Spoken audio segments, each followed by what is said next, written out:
Hi there, everyone. I think it's about time we can start. So, yeah, please come in and take a seat if you'd like to see this session.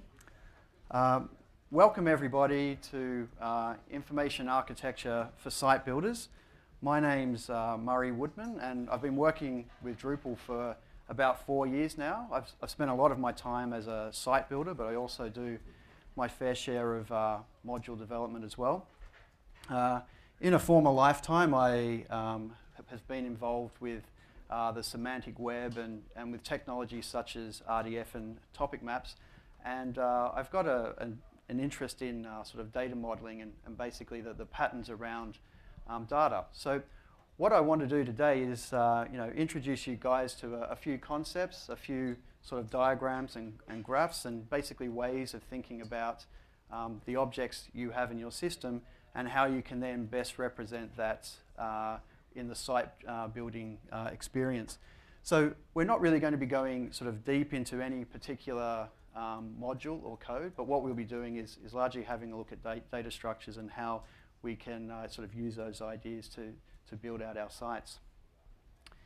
If we have a look at the three circles of information architecture, just to start off proceedings, every site you build is deployed with a certain context in mind, and that includes things such as the business goals and what you want to achieve with the site.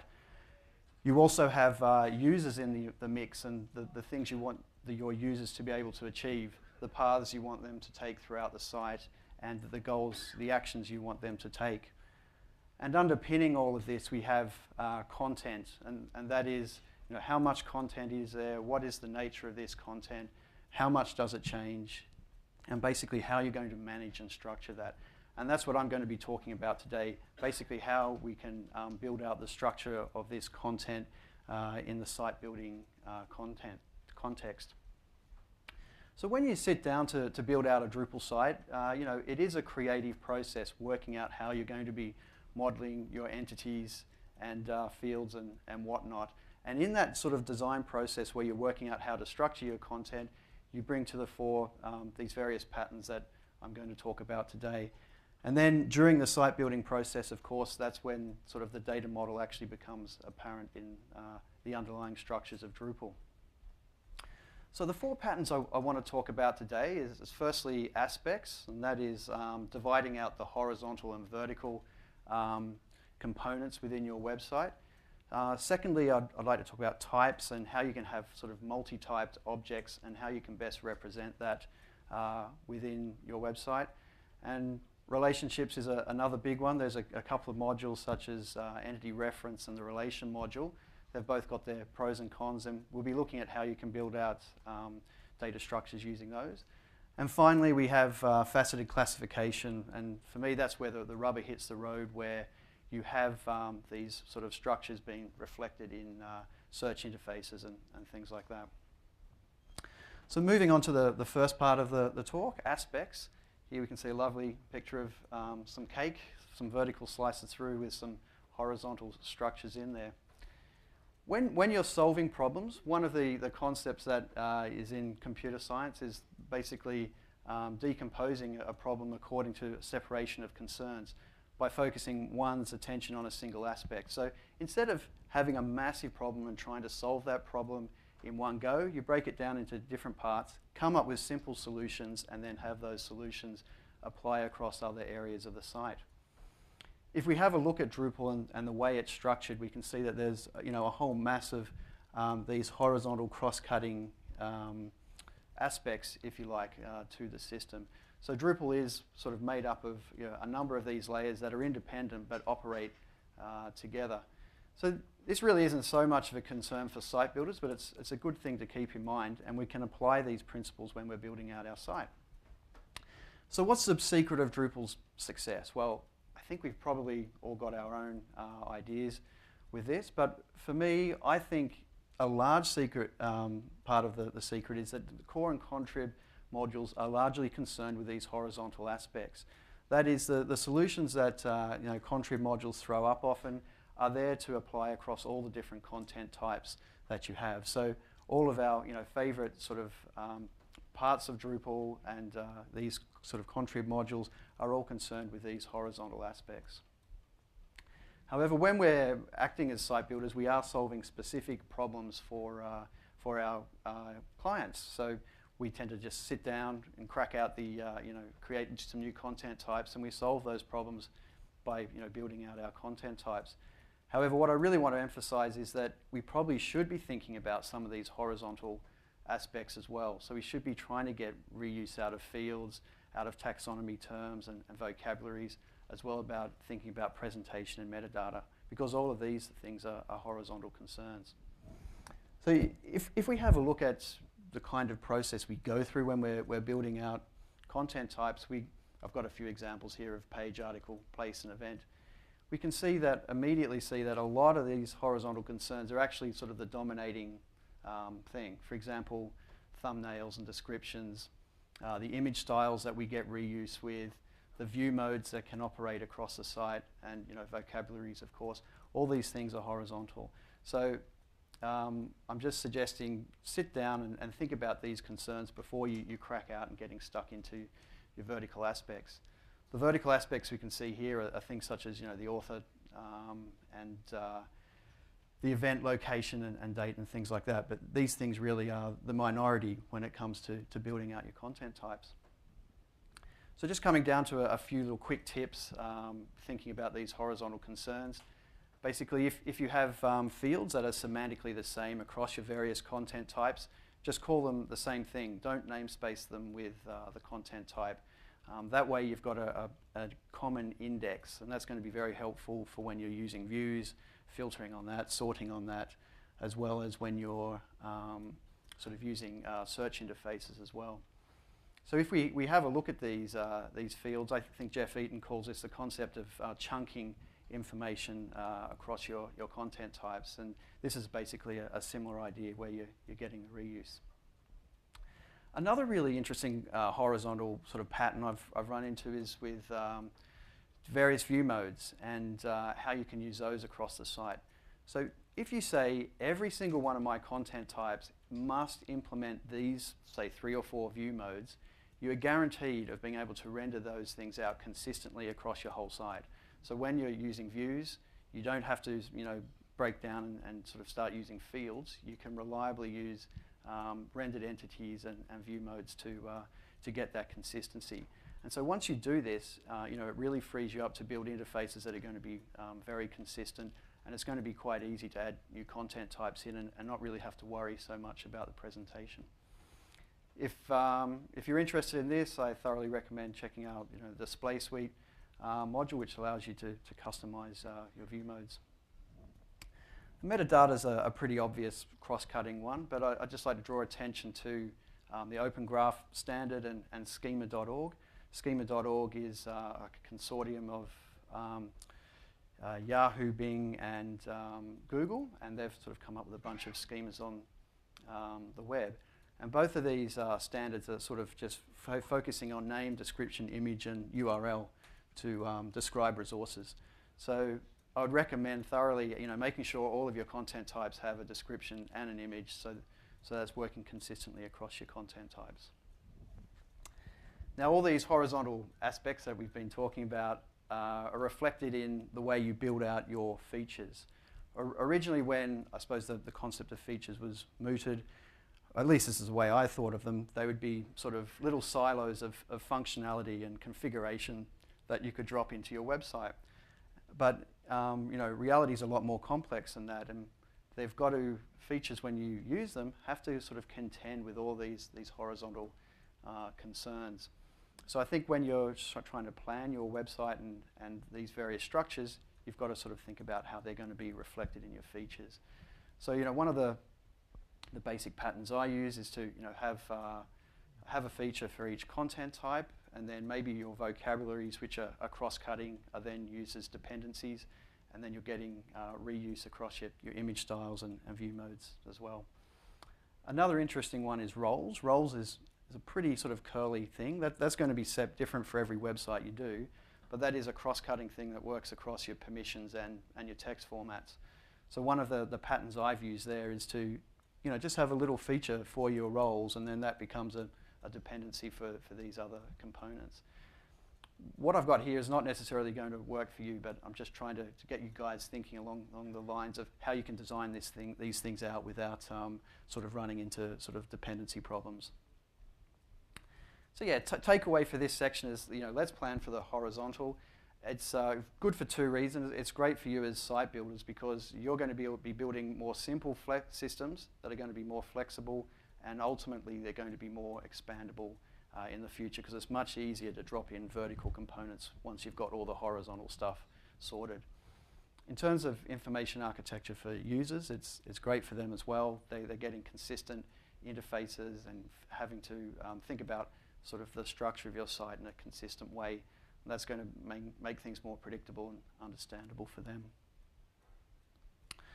All right, the next stage. So young Bob Dylan.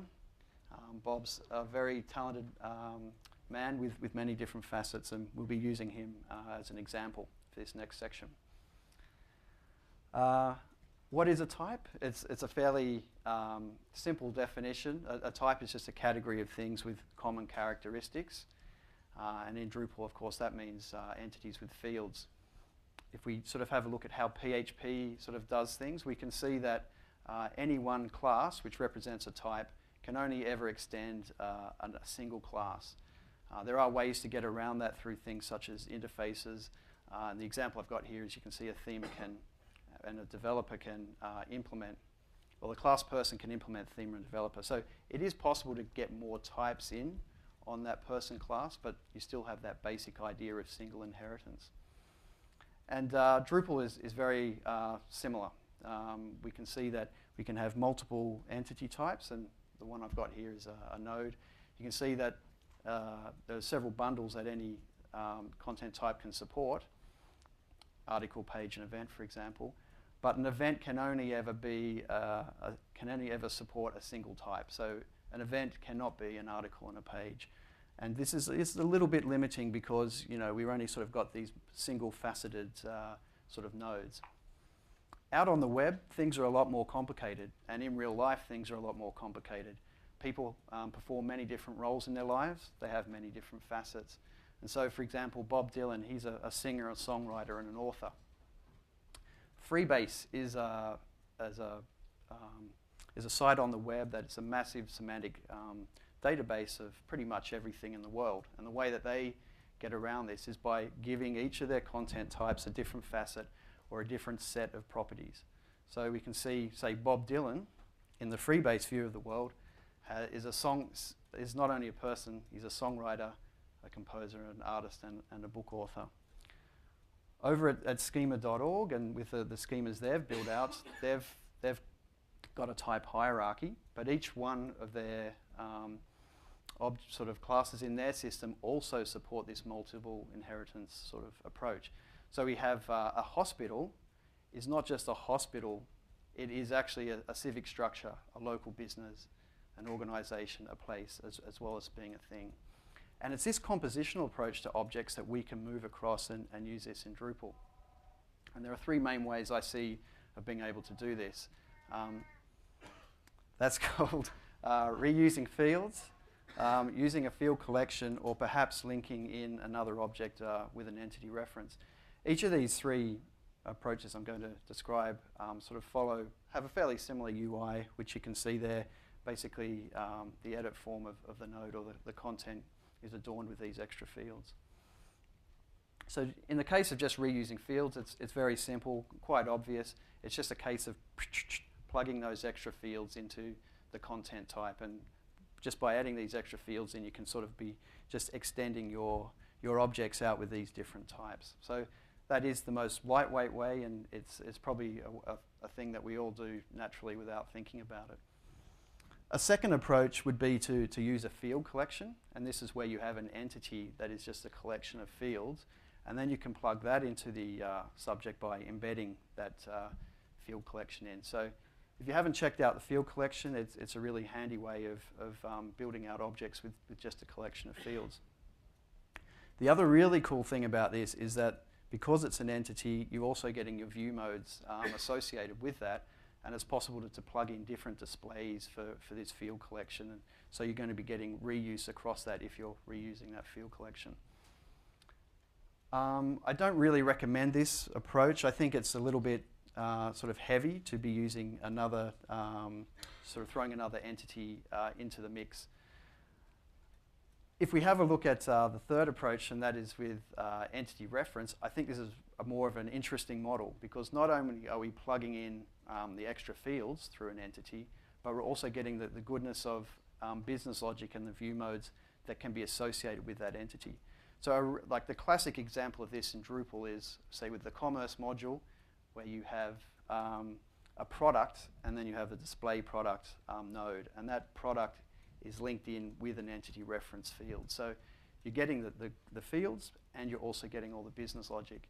So if you want to sort of have this multi-typed approach with logic, the entity reference module is certainly a cool way to do it. The inline entity form is also a nice way to plug this stuff in into the UI when editing. So yeah, the takeaways here is that Drupal is a flexible system. It is possible to get over this single inheritance sort of limitation by mixing in these different types.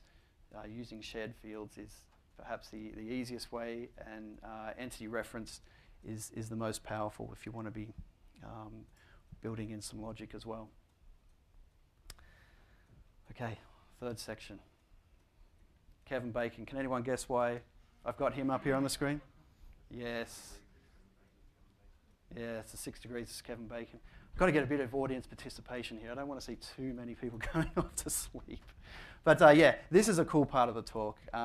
Kevin Bacon, relationships. That game is about trying to link up different actors in Hollywood according to the movies that they've been in. And for information architects, it's a really important thing to do, is to relate content in interesting ways, because it's basically the thing that's going to be providing the navigation paths your users take throughout your system. And the better those paths, the more chance they've got of discovering interesting information.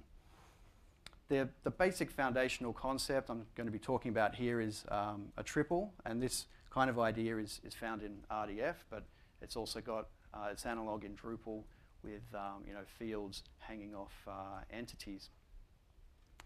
I want to talk about something a little bit more complex than that, and that is the concept of n-ary relations. And that's where you have a number of different entities sort of orchestrated together to come up with another entity that stands for something as a whole. The example I'm going to use is the one used by the relation module. If you go to the homepage of the relation module, you'll see they've got an example of a donation where company A donates to party B via bank C a certain amount. So what we want to do is we want to somehow represent these relationships in the most succinct way. I mentioned at the start of the talk that sort of in the early 2000s I was involved with the topic maps community, and that was a specification that sort of modeled a lot of these relationships. And one of the first class objects in that system was the concept of an association. And an association allowed you to sort of relate several different objects together. And in this case, we have the company, the party, and the bank. And you can see each one of these relationships is an edge on the graph that's labeled.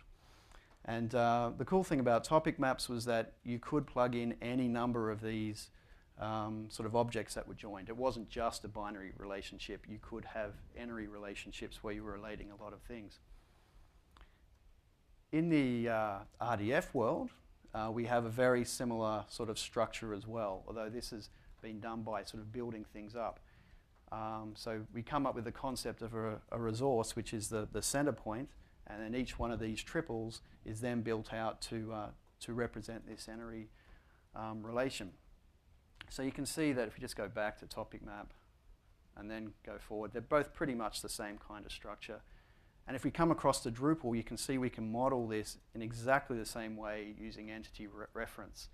So we can come up with an entity such as a donation. That could be a node or a bean or a field collection or any other entity you want to create. And just by using entity references, you're able to build up a structure that is very similar to the two we've seen. Looking at the way the relation module does it, the relation module is meant to sort of model this kind of thing as well. And you can see the relation module introduces two sort of relation entities here. So you can see this structure is a little bit more complicated, and that's because it's basically joining only sort of two things at once. If we dig a little bit deeper into the database, we can see that the relation module is using endpoints as the name of the field, rather than sort of semantically named fields. So you can see this structure is just a little bit more complicated than the entity reference approach. And I suppose my main idea here is that I think entity reference is a better way to model these n-ary relationships.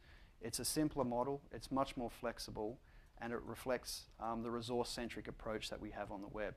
So for instance, if you want to implement a linked data strategy, or you wanted to have a RESTful web service, you're actually just talking about a single resource that can be used in those approaches. So yeah, I really like the way entity reference tackles this stuff. Moving on to some other relationships that you can have. I'm just going to look at sort of reverse links here. So you've seen subject, object, and predicate. Let's throw in the reverse link and talk about the link going back the other way. For example, with the example with Hillary and Chelsea, we can see that Hillary has a child called Chelsea, and Chelsea has a parent called Hillary. So the reverse link there is an inverse of link. And another sort of more specialized example of that is the friend of relationship, where the reverse link is named the same thing as the forward relationship. And that's called a symmetric property. In Drupal, it's actually quite a difficult thing to map that reverse link back. There's no sort of natural ways of doing a reverse link in, in Drupal, but there are ways to work around it. I'll just go back there. The relation module handles this explicitly by having the forward and back links. But if you decide to go with the entity reference approach, you can use another module called the corresponding entity references module, which allows you to manage that backlink. And you can just see there on the configuration screen, you can see I've just basically mapped a forward link to a backlink. And then once you do that, this module will keep both of those links in sync. So to have a look at Bill and Monica, if Bill is no longer friends with Monica, then the corresponding entity references module will make sure that Monica is no longer friends with Bill. So you can see you kind of got a bit of replication of data there, but it's, this module will keep those two things in sync. And I actually quite like this approach because once again it reflects kind of the RDF sort of view of the world where you've just kind of got these small little pieces and you're coordinating them. Collections. This one's pretty trivial. I don't really have to talk about this, but because it's probably a pattern that you're using very frequently, you can use the entity reference module just with say unlimited numbers of nodes or whatever you want to link to build out various collections. So here both Earl and Lynette are both authors. So yeah, that's a pretty simple relationship to model. This is a really interesting one. I find this interesting. When I was looking at the relation module when it came out, there's a lot of excitement about it, and I really wanted to work out what was going on with it, especially with this symmetric relation that it modeled. If you go to the home page there, you'll see there's the siblings relationship that you can model, and in this example, we've got Courtney, Kim, Chloe, and Rob, who are all siblings. And the thing with the relation module, what it says is that this particular relationship joins things in all directions. So each one of these siblings is related to the other one. And this is quite an interesting thing because the way this structure is represented inside Drupal, it kind of looks a little bit like a collection to me. You know, you've got these endpoints with various deltas. But the arcs are really not related to the relation entity. All the relationships are going on with the things, with the actual siblings. And this is quite a bit of a mind-bending thing for me to get around, because what the relation module is really modeling this, it's not looking something like that as it appears in the database. And that's because like the relation module is basically managing its own layer of metadata to map these various endpoints. So yeah, the relation module, it does have a good use case here because this is just a shorthanded notation for relating a whole collection of things together. But I would say it's quite maybe an unusual thing to want to model, but it's certainly an efficient way to do it. Okay, conclusions about relationships. You can see I'm a big fan of entity reference. I think it's simple, it's flexible, and it follows the basic understood field semantics within side Drupal. It also follows a resource-centric approach, and that makes it very sort of web-ready for RESTful web services and just basically when you want to deal with a single entity. The relation module has made some good steps in trying to be explicit about the nature of the relationships it wants to model, but overall, I think the simplicity of the entity reference module is probably a winner. Although with the shorthand for those symmetric relationships, that could be a use case for you. Phew. Okay, so that's the relationships it's dealt with, and we're moving on to the final section now, and that's to do with faceted classification. And I've got this last because I think it's really where the rubber hits the road. A lot of the hard work you've done with modeling your data, I think it's reflected in how you can build out facets to search across your website. As information architects, we're all no doubt familiar with hierarchy. It's quite a simple sort of concept to grasp, that of a tree structure with broader and narrower categories. And it works particularly well when you have type and subtype relationships, whole and part containment relationships, as well as class and instance, where you may have a list of things that are instances of a particular class. But hierarchy is not great for everything. Say, for example, with the Dewey Decimal System, we can see how difficult it is to slot a book into a single slot into that system. It's also very difficult to come up with a classification system that's going to apply and make sense to everyone sort of using that system.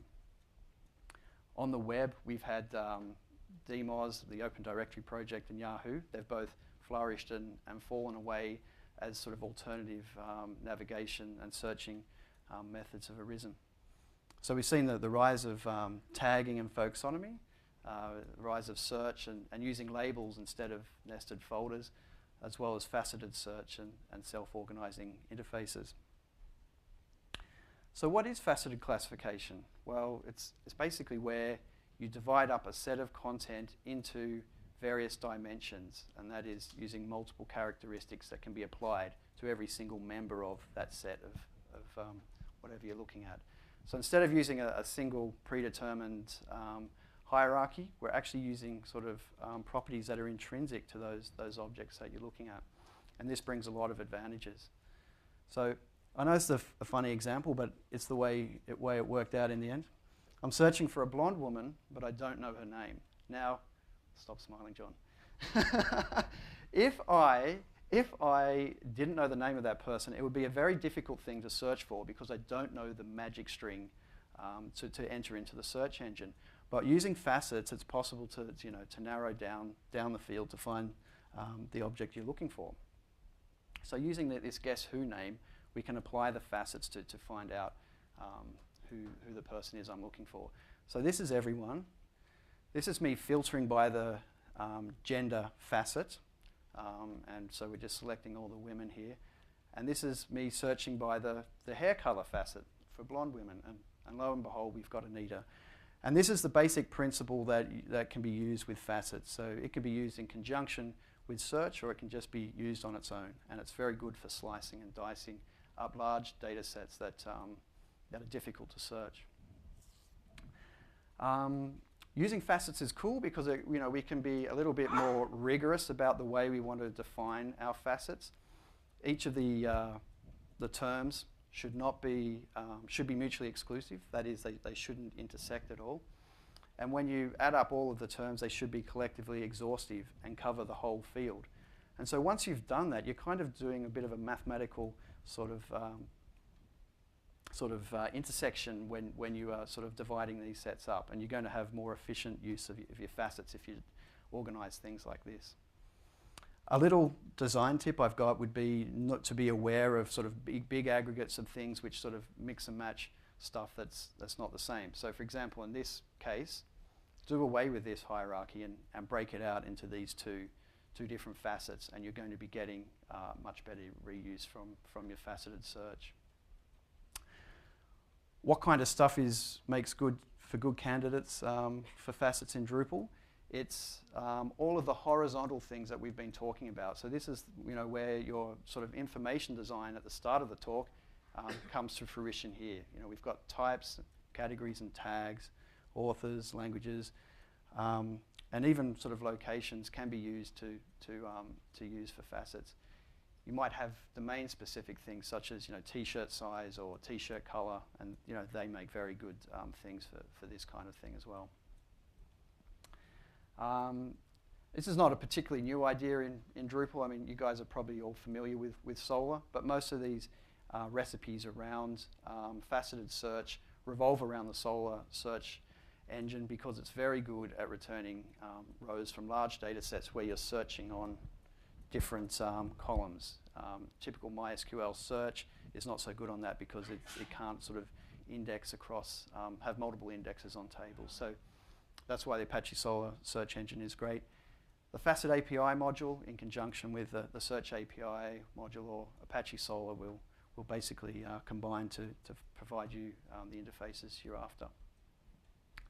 So just wrapping up here, users turn to search more frequently, and you have the faceted search that you can provide them is a way to bring all these horizontal concerns to the fore and to provide them with an interesting and effective search interface.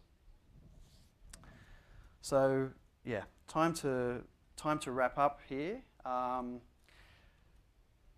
had a look at a few patterns here today, aspects, types, relationships, and facets. And one of the main things I really wanted to get across was just this concept of the horizontal. Don't just focus on the vertical things. Building out this kind of stuff will lead to better interfaces for your users. One of the main reasons behind the talk today was just to try to bring some sort of data modeling concepts into Drupal so that us as site builders can be able to build out these structures more effectively. If any of you guys have got any sort of other ideas or thoughts of how you would like to integrate other data structures and how we build out Drupal, I'd love to hear about them in the questions section at the end, because I think the more ideas we can get coming into Drupal for this kind of stuff, the better. Just coming back to the start of the talk, I've focused a lot today on the content, but please don't just focus on that. It must be done within the context of what you want to achieve with the site and the things you want your users to do. So if you bring all of those together, hopefully your information architecture should be improved. And that's it. Thank you very much, everyone.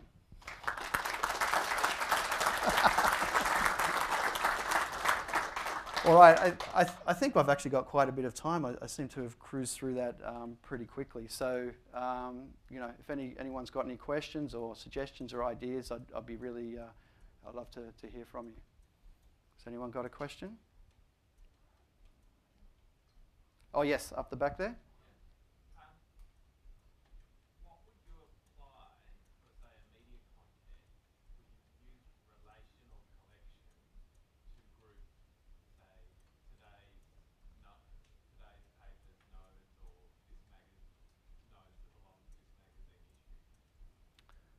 So, okay, so the question was, what would I use to group content from a certain issue? Well, I mean, these kind of things come down to subtlety. We're talking about sort of like a grouping kind of concept. I mean, natural grouping things in Drupal would be taxonomy terms, or if you wanted to model an issue out in more detail, you could have a content type or another entity that represented that issue, and then you could then apply that and select that, and so you could do the containment that way. So it'd be either taxonomy or an entity reference, I'd say. Yeah. One thing I've found with entity reference is that it only lets you connect to one type of yes. entity. Yes. I find that not very often. This doesn't happen often, but sometimes it's a bit of a shortcoming. That relation module actually solves that. You can link any kind of entity to any Yeah. kind of entity. Yeah. So that can be Yeah, on the relation homepage, yeah, they address the strengths of the relation module versus the entity reference thing.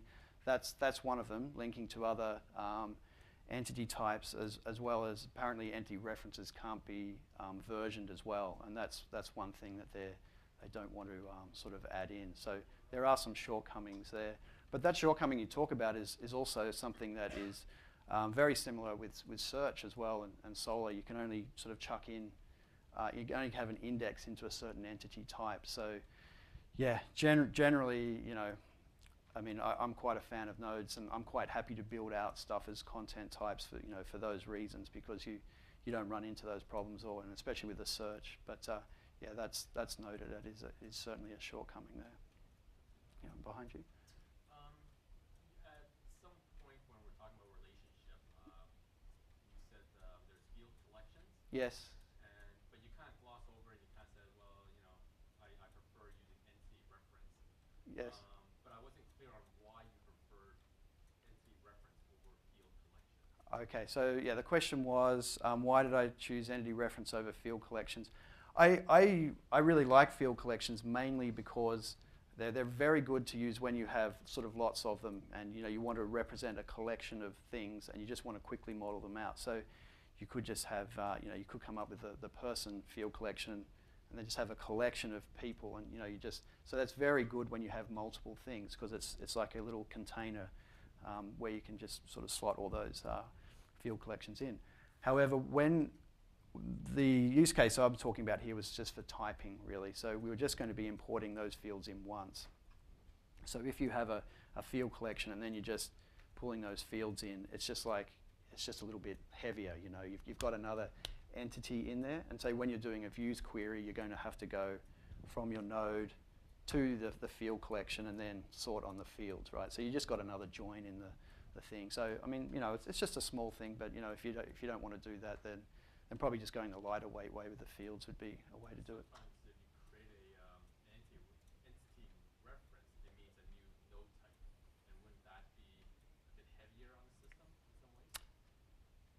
Yes, that's yeah. If you use entity reference, yes, yeah, that's very true. Yeah, that node is going to be that will be heavier. So I mean, the most lightweight way is just to do fields, and then you don't have to have anything in. So yeah, I mean, it's just you just pick whichever one best suits what you want to do. That's right. Yeah. Okay, down the front here, Vladimir. You mentioned features and mentioned how to structure the content. Yes. But especially for the larger systems which have large data sets, what's your advice would be in terms of packing the features? Would you advise pack the whole system into one feature? Would you advise to segment it in a particular way, or segment it Yep. the grainiest way possible? Yeah. So yeah, basically, how do you model features? Do you use sort of big units or small units? I mean, we could probably talk for hours about this. You guys might know of Justin Randall Bajibas. He's been working on the configuration management initiative, and his idea is that all of this stuff, the whole site, gets chucked into one massive big tree and stored as configuration, and that's just done in one chunk. I'm probably much more of a smaller chunk person, where each feature does have a little bit more reusability, where it's sort of split out. So that's why I've sort of designed these along sort of content type kind of lines, and then sort of dealt with the cross-cutting concerns when required. However, if you're building a site out for a client and you don't really need to have any reuse, there's no reason why you can't chuck all of this stuff into the content type. So that would include your permissions as well, and maybe some other things. You can just basically throw everything in, because it is a unit of encapsulation.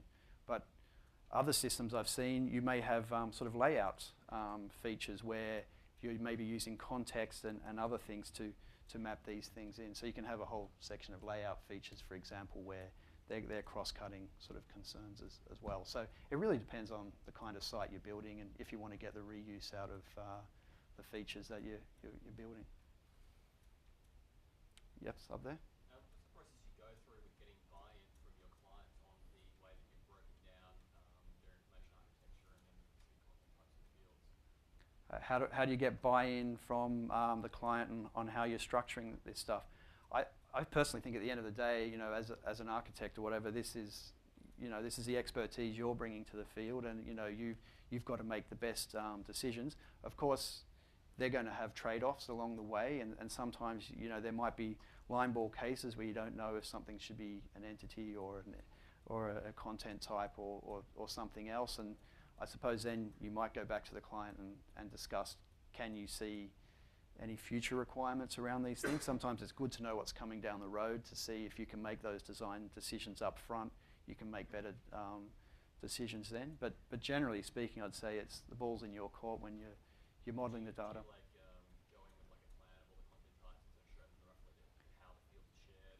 Yes. I think that is helpful for clients to, especially when you're speccing out, depending on how you work with waterfall or agile. But I think it is very handy for clients to be able to see those basic moving parts, and they can be alerted to any sort of shortfalls in the fields or whatever you're discussing. So I think that can be a helpful thing to walk through with the client when you're mapping out what their requirements are. Yeah. Any other? Oh, yep, Maddo. Just follow on to the recent question about expanding on field collections. Can you do the same thing on the one that you're using the field?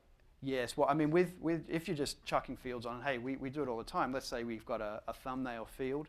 Just you put the thumbnail field on and you use it across the thing, across all your content types. That's pretty much what I'm talking about. So you get the reuse that way, but when you're implementing the presentational layer, you're still going to have to, say, if you're using Display Suite, you're still going to have to go in and configure that one up manually. So you're getting reuse with the field, but you've still got to re-implement some of those display things, or in your template layer, for example. But that's the most simple, sort of lightweight, common way, and probably the most natural way of doing it in Drupal. Just follow on the relation module. One of the things you said it was good for was shorthand for the sibling relationships. Is that Yeah. how could you get that functionality to export? You could, yeah, you could. I was, believe it or not, I was thinking about this on the bus on the way here this morning. If you're just going to do it, just having objects and entity references between them, it would be a very hard thing to do, because you would have to have each of those siblings going like that, and then the next one would have to be related to everyone. So that is a very laborious way of doing things. But you could come up with another entity type, maybe called siblings, right?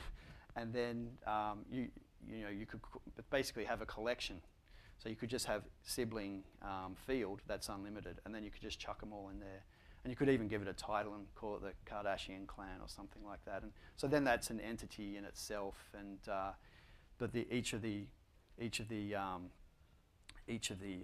get things semantically correct, each of those fields is a relationship between each member and the actual entity itself. That's the correct way. It's not an in-between thing. So I know we're splitting hairs here, but each one of these guys is going to be a member of the Kardashian clan entity.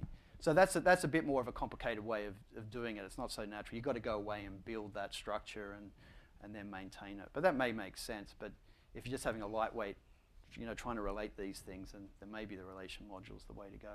But yeah, go ahead. I was just going to say, the last little bit of the question before I shut up is you kind of outlined why you prefer entity reference to relation from a logic conceptual to RDF, blah blah blah. So what about performance?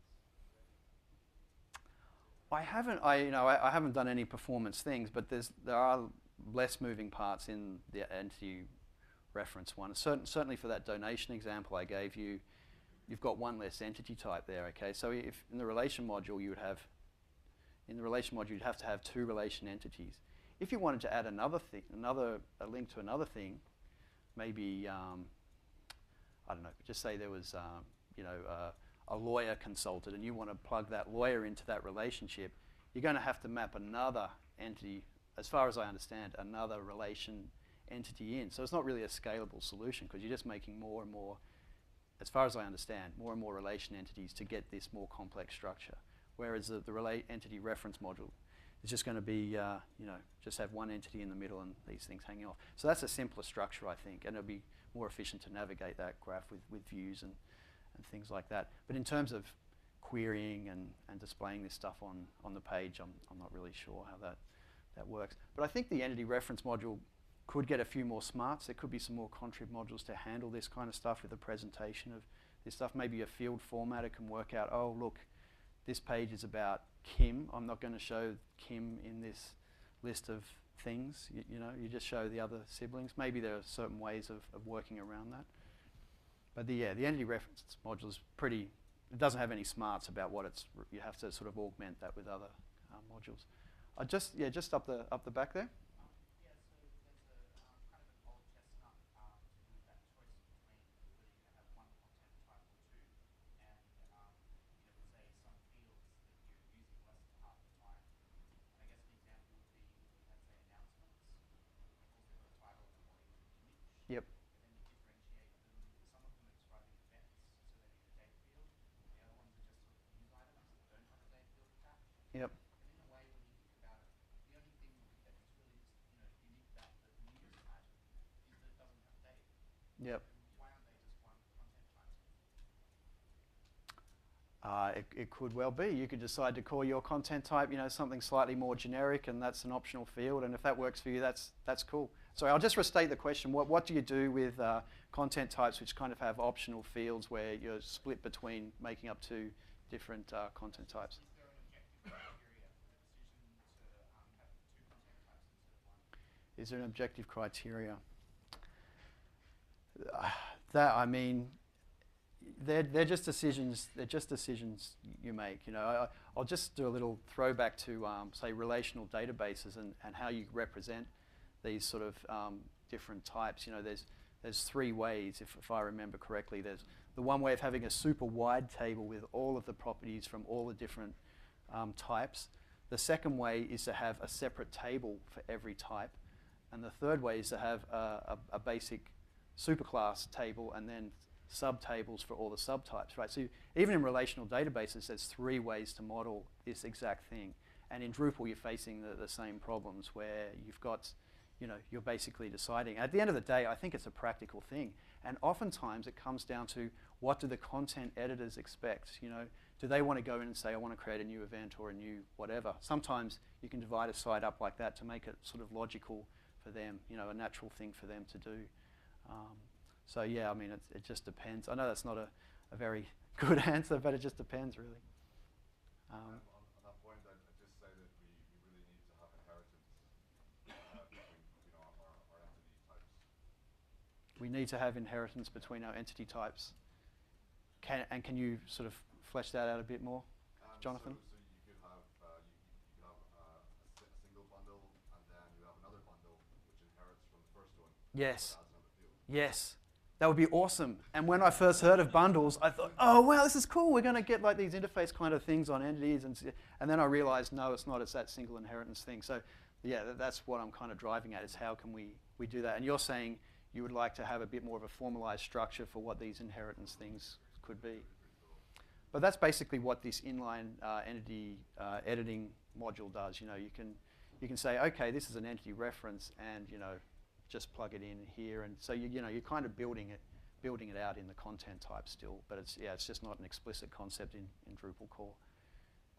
Yeah, over there. Is there a way to visually graph the reference, identity reference? Do you know any modules for that? Do I know any modules for graphing out these relationships? So you can basically see For visualizing. yeah, so in a relational database, you have like this graph, so basically you can see, oh, this is reference to the other stuff. You can probably tell from my body language that I don't. Does anyone else know ways to visualize these things?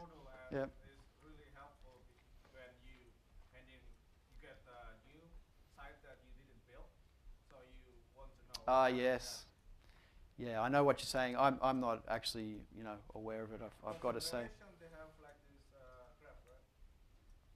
In the relation module, sorry. Relational model, they have Oh, the relation database model you're talking about, or the relation module? the relation model. Oh, right. Yeah, I'm not entirely sure. I've been using a lot the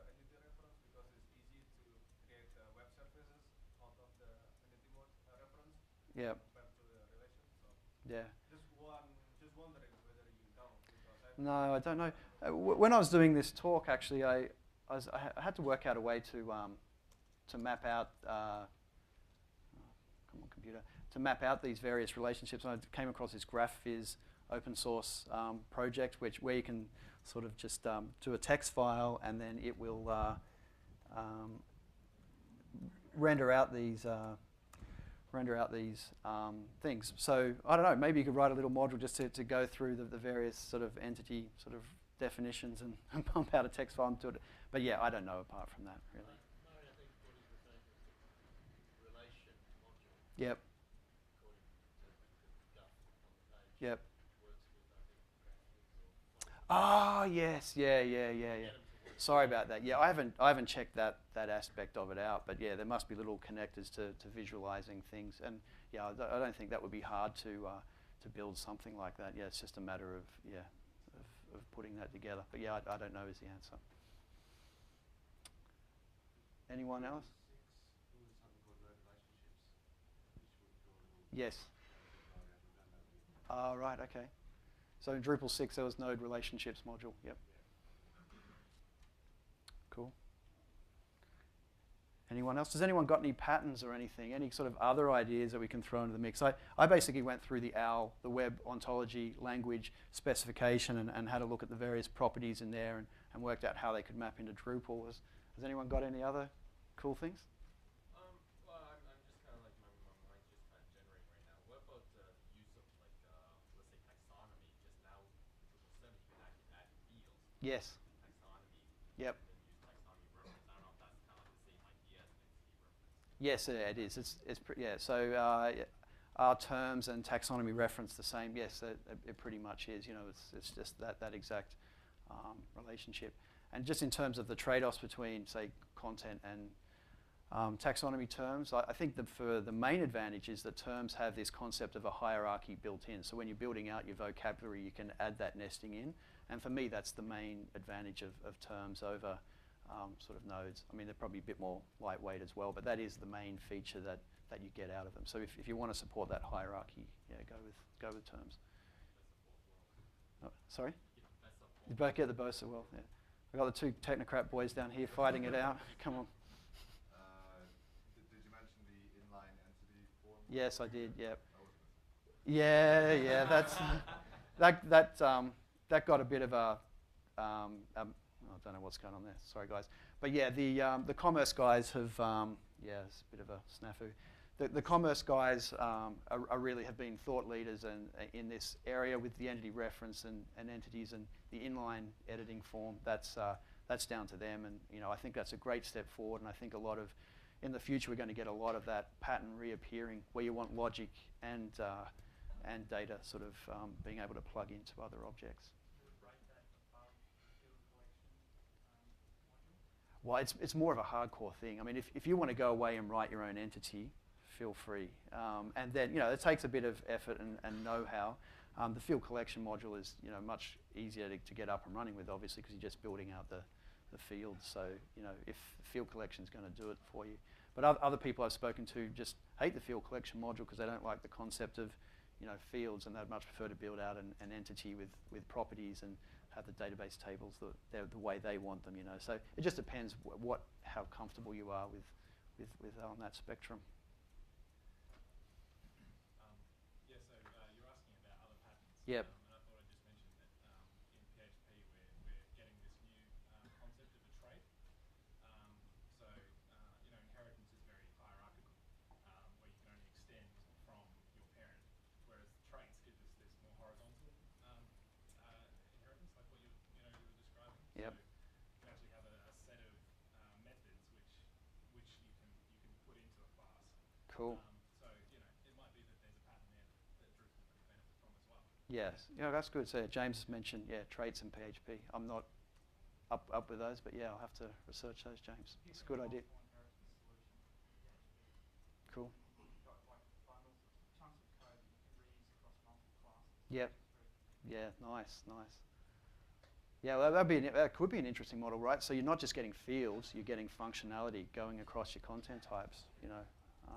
I suppose that's what the you know, the Commerce Guide solution with the entity reference and the entity, because you are getting that functionality, I suppose, yeah, in there as well.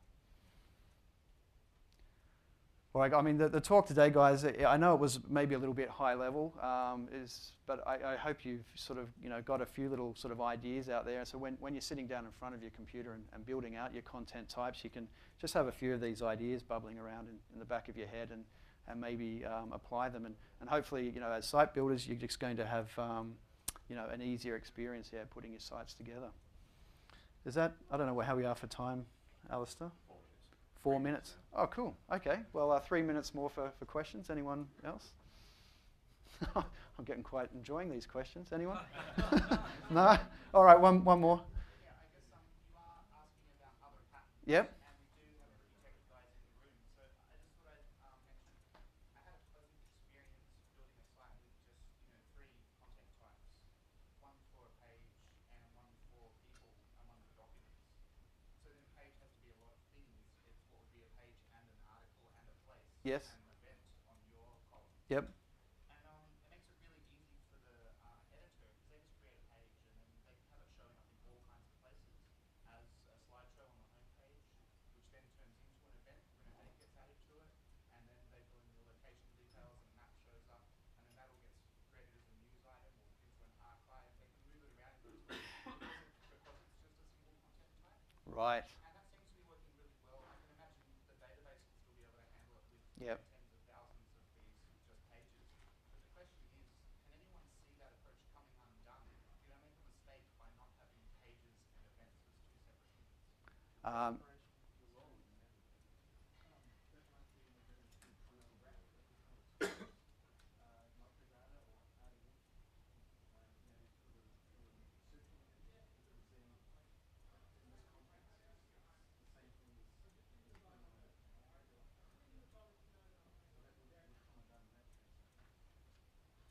Yeah, so for people on the video, yeah, it's basically a quick question on how do you model things? You put a lot of properties into one content type and just run with that, and the response was, well, it's probably best to split that out, certainly for things like metadata and typing that up for use on the web. I was going to ask, is entity reference in core in Drupal 8 at the minute? Is entity reference in core in Drupal 8? I told you not to ask hard questions. I don't know the answer to that. Does anyone else know about Drupal 8? No. No, I don't know, Jonathan. Sorry. Yeah. Anyone else? Okie dokie. I think that wraps it up. Thank you very much. I'm so happy you all came along. Thank you.